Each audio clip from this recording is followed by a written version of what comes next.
السلام عليكم، كنتمنى تكونوا في تمام الصحه والعافيه وانتم كتشاهدوا هذا الفيديو.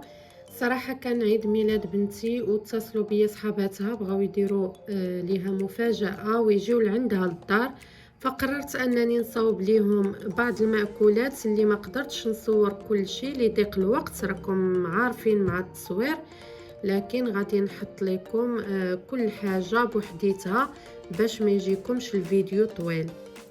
اليوم ان شاء الله خصصوا المملحات، ودابا ندوزوا للمقادير وطريقه التحضير.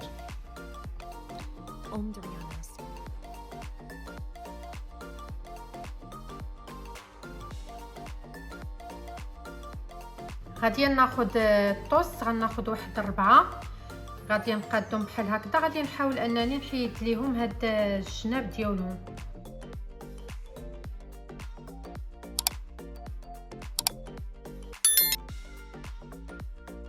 هاد الطريفات هادو راه حنا ما كنرميوهمش، من بعد غادي نديرو بهم لا شابلور.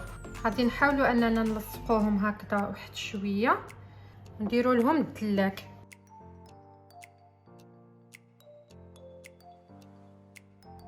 دابا غادي ناخذو هنايا جبلي وغادي ندهنوه. ديروا اي فرماج عندكم او جبن. غادي ناخذ لا دانت فيمي وغادي نستفهم هكذا.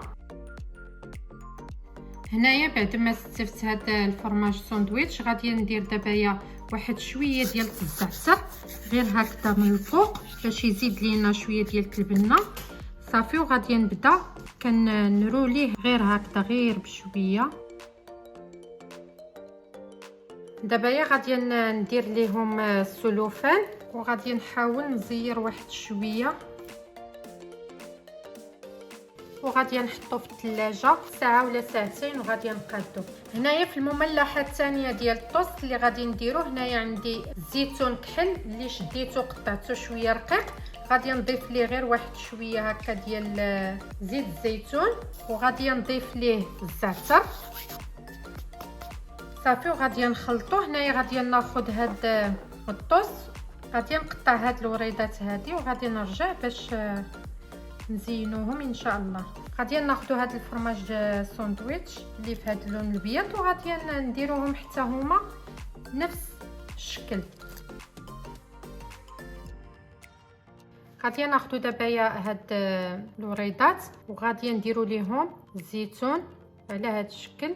من بعد غادي نحاولوا نحطوا سوريمي، نحاولوا نقادوهم على هاد الشكل وناخذوا فرماج نديروا وحده اخرى هكذا من الفوق صافي ونخليوها على هذا الشكل هذا صافي. غادي نستمر على هذا الشكل هذا حتى نكمل الكميه اللي عندي كامله.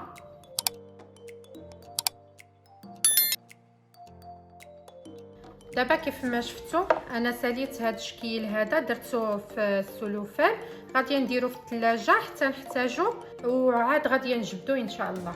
بالنسبه لهذا الشكل هذا فانا غادي نديرو هنايا تقريبا على شكل مستطيلات او لا مربعات.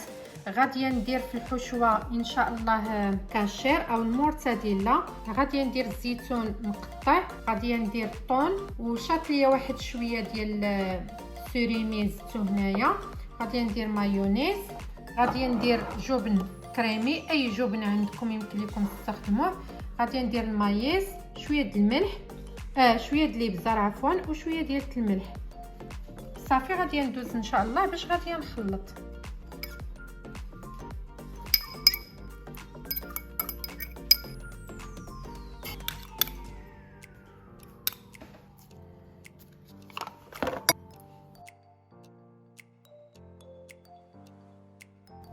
غادي ناخذ هاد العماره وغادي نحاول انني نديرها في الطوس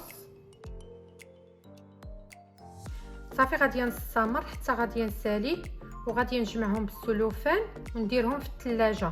وكان هذا هو الفيديو الخاص بالمملحات اللي حاولت اني نبسطه ما امكن، وان شاء الله نحط لكم بسطيلات صغار ديال الحوت او الطورطه اللي صاوبت. كل حاجه درتها بوحديتها باش ما يجيش الفيديو طويل. وما تنساونيش من الدعم ديالكم، ومرحبا باشتراكاتكم وتعليقاتكم اللي كتفرحني، وتنقول لكم الى اللقاء فيديو اخر ان شاء الله.